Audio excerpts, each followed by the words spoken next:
Well, this is about the most unique buck I've seen in an extremely long time, if ever. I mean, this guy is super cool. The way he's made, the way he's put together from the ground up is pretty ideal in my mind. He's super flexible off of both ends of that skeleton. He's smooth at his shoulder. He's masculine about his head and into his neck. He's monster top, monster rib, huge over his hip. I mean, you watch this guy go away from you. He's one that tracks probably the best I've seen in a very long time, as square and as true as he moves when you're going away from him, as wide as his pin set is. You really got to love that hip and hind leg design, the way that rib rolls out of his spine there, how round he is. He's really, really unique. He's one to really watch. Is he going to be the biggest in the long run? No. There's no way of that, but he's one cool little dude that I think is going to make some big changes in the industry, and easily in a herd. The next two are a little bit different from each other, and a little bit of give and take between the pair of them. When you get your hands on him, I think the advantage goes to this buck coming in second. He's really wider over his top. He's wider over his hip. He's wider at his pin set. He's one that gives up a little bit of masculinity about his head and into his neck. He's not as bold in that shoulder. He's not as bold in his chest floor. He's not as opened up through the center portion of his body. But I think really where he has the biggest advantage, not only when you get your hands on him, but when he tracks. He's wider through that chest floor at the ground. He's wider at his hock when he's moving away from you. And I think that's really key to this guy and how he's put together good from the ground up. The one that's coming in third, really like the look of this guy. If you need something that's a little bit more traditional, that you need a little bit more ruggedness in your does, this is the guy to go for. He's one that's a little bit leveler in his hip. He moves just a little bit better out of his hock as he's going from the side, but he gives up a lot of power. He tracks just a little too narrow when you get behind him. He's a little too narrow at his pin set. He's one that gives up just a little bit of power when you get your hands on it, but certainly like the look, the traditional look of his head into his neck, how masculine he is, how massive he is through that chest floor. Another kind of unique buck coming next, one that is a smaller size buck. He's a good bit smaller in his testicular development as you analyze him against some of these more mature bucks, but one that you really like. He matches up with our class winner, just not as good at the ground. He's one that gives up a little bit of foot and bone under him. He's one that gets a little bit choppier off of those rear two as you watch him go around the ring. He's not as flat in that loin. He's not as dimensional in his rack, but still a lot of power and a lot of good in this guy.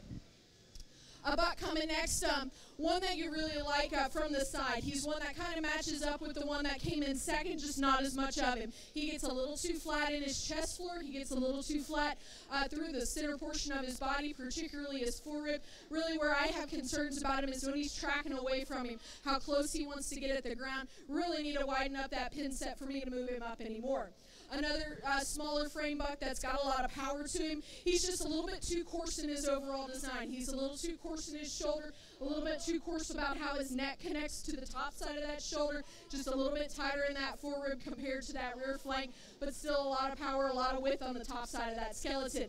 We move out and down through these bucks, ones that just give up a little bit too much power for me, ones that get a little bit too flat in their overall makeup. Just really want to get these guys a little bit more massive, a little bit more masculine about their overall look to move them up in class, but still some high quality bucks, a really complete kind of competitive class. Congratulations to these exhibitors.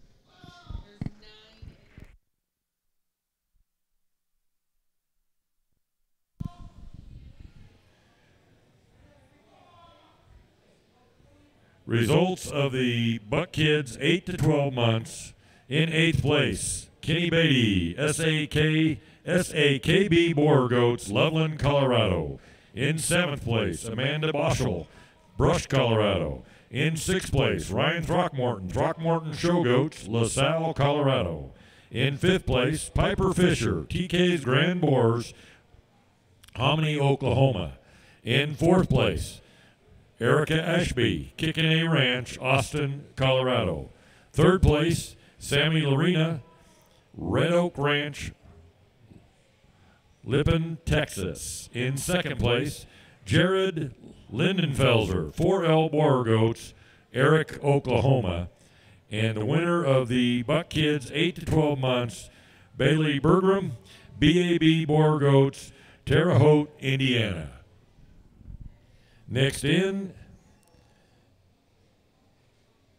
bucks 12 to 24 months of age.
two really powerful bucks lead this class. I think the one that leads the class does so pretty easily in my mind in terms of structural integrity. He's one that's big on the ground.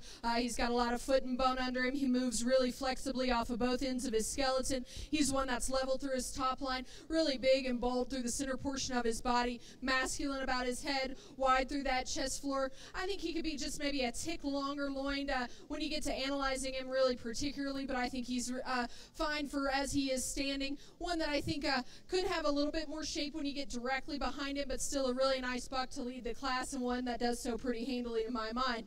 The kind of painted up buck coming next, one that's maybe in a little bit more of his working clothes compared to the buck that led the class, but one that you really appreciate the freshness to the touch that he has. He's really lean, he's really dimensional over the top side of that skeleton. He's true at the ground. He's one that's really bold and very shapely as you get directly behind him. He's maybe a little bit tighter in his heart, maybe a little bit flatter in that shoulder and down, and gives up a little bit of foot and bone, but still a really massively, very masculine kind of buck to come in second. A pair of bucks that are coming next in third and fourth, ones that are kind of shaped very similarly. They're a little bit more refined in their features, a little bit more extended up through their front 1/3.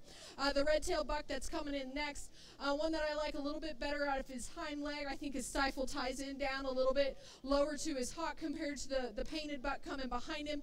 I like the levelness of his top line. I like the design of his hip a good bit better. I think he needs a good bit more foot and bone to really compete with the bucks that come before him, and a little bit more mass through the center portion of his body. The paint buck that comes in fourth, one that is longer bodied, but one that gives up, I think, too much in terms of masculinity at the ground. He's pretty refined in his features. He's pretty tight in that lower stifle. One that I think could be a little bit wider over the top side of his skeleton and give me a little bit better look from the side.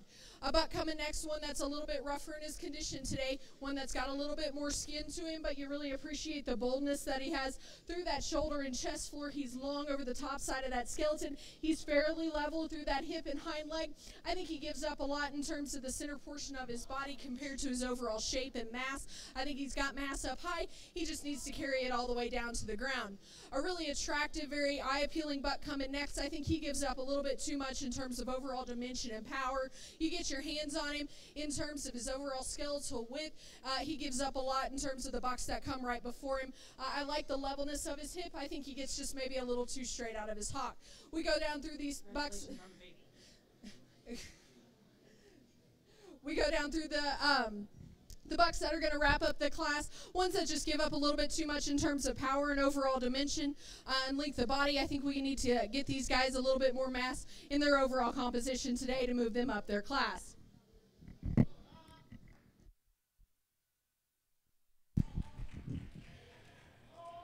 Results of yearling bucks 12 to 24 months of age. In 8th place, Caitlin Bryant, Byers, Colorado.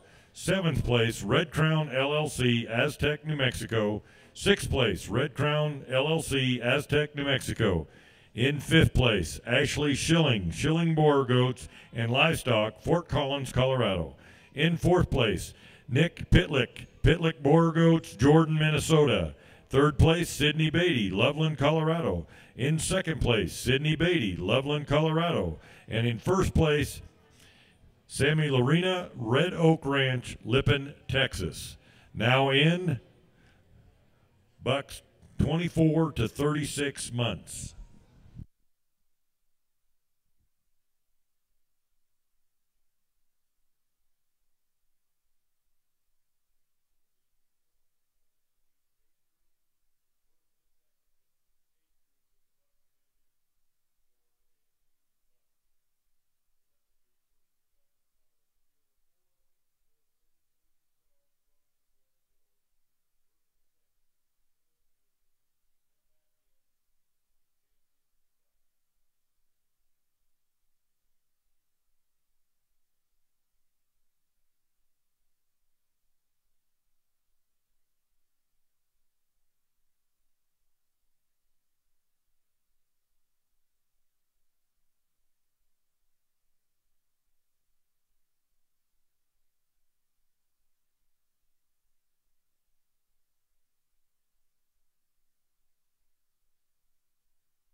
a really complete buck to start this class, one that's got some foot and bone under him. He's got some width and dimension through that chest floor. He's really the widest over the top side of that skeleton, the fullest in his forerib. He gets progressively deeper as you go back to that rear flank. I think he may give up a little bit of width from behind as you compare him to the buck that comes in second, but one that I really like, the hip shape of the hind leg shape as he moves around the ring. He's got a lot of flexibility off of that hock and hind leg. The young man's buck that comes in second, really impressed with the width and dimension and the pin set of this guy. You watch him go from behind, he's easily the widest tracking buck in this class.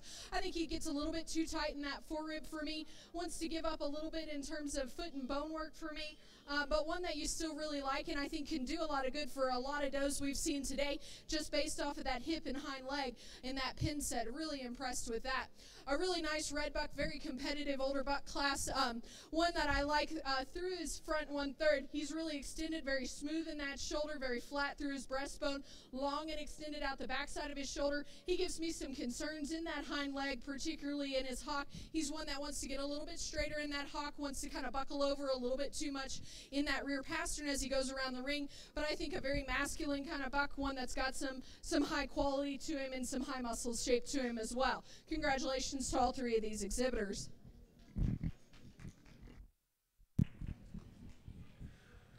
Next in will be the first and second in each of the age divisions for champion overall. In the 2-year-old bucks, 24 to 36 months of age. In third place, Jeremy Sanders, Odessa, Oklahoma. Second place, Lori Copeland, CLCC Showgoats, Ford, Kingsdown, Kansas. And in first place, Sammy Lorena, Red Oak Ranch, Lippin, Texas.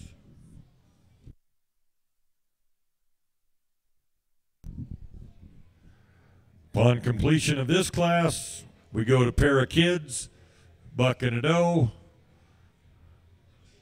and then to the breeders group.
Well, what a great overall show that we've had today. One that I really like the quality and the depth in these classes. They've been exceptional, especially for this time of year, to bring these guys out looking the way they do. Not only the bucks that are standing here, but the does that come before them. I really like to thank the exhibitors for coming out and bringing them to me. I hope you have good luck as you go on down through the Texas series. If you're headed that way, with the quality of these animals, I think you'll be extremely competitive, the ones that are standing out here. I'd like to thank the ring help and the announcer. They've been great for me today, really moving these classes along and getting them so you can get on the road as well. I think when we start to analyze these bucks from all the way from the zeros to our aged buck over there, I think they've got some same qualities to them. They've got some muscularity. They've got some masculinity in their head and into their neck and chest. They're pretty massive in terms of their overall size, scale, and dimension, and their muscle shape. I think for me, it comes to the terms of which buck can do the most good for does, which one can change the most thing in the quickest amount of time. As you, for exhibitors in your breeding programs, you've got to do the same thing, is analyze your doe herd and really pick the buck that suits your your does and that your does need the change the most. And that may not be the one that I choose today, but I hope you all can see the pattern that I like, what I really think the boar goats should look like in terms of show animals, in terms of meat animals, and I think these guys stand up to the fact in the terms of time as well. So congratulations once again. I think there's one that suits me awfully well today, and there's one that follows in pretty easily in my mind. I'll go select your grand and reserve. I hope you all have a safe trip home or to your next show that you're headed to. Thank you all for having me out today.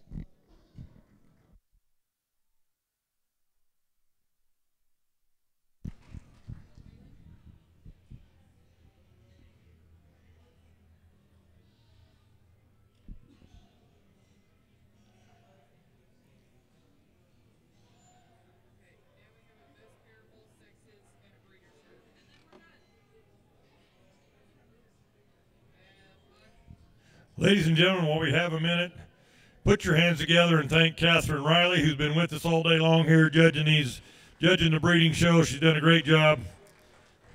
Thank you very much, Catherine.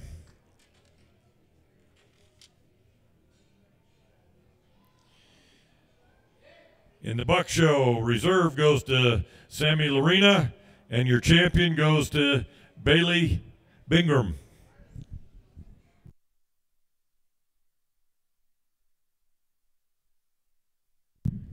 From Terre Haute, Indiana.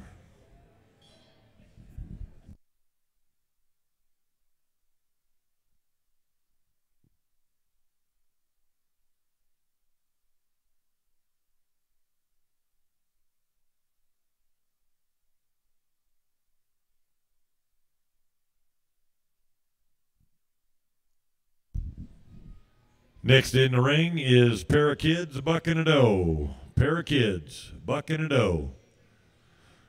And then Breeders Group comes in right behind them. Breeders Group comes in behind them.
Pair of Kids, buck and doe, goes to Jared Lindenfelser from 4L Boar Goats, Eric, Oklahoma. And I believe he's putting together his breeding group. He'll come back in for the breeding group.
Breeders' Group also goes to Jared Lindenfelser, 4L Boer Goats, Eric, Oklahoma.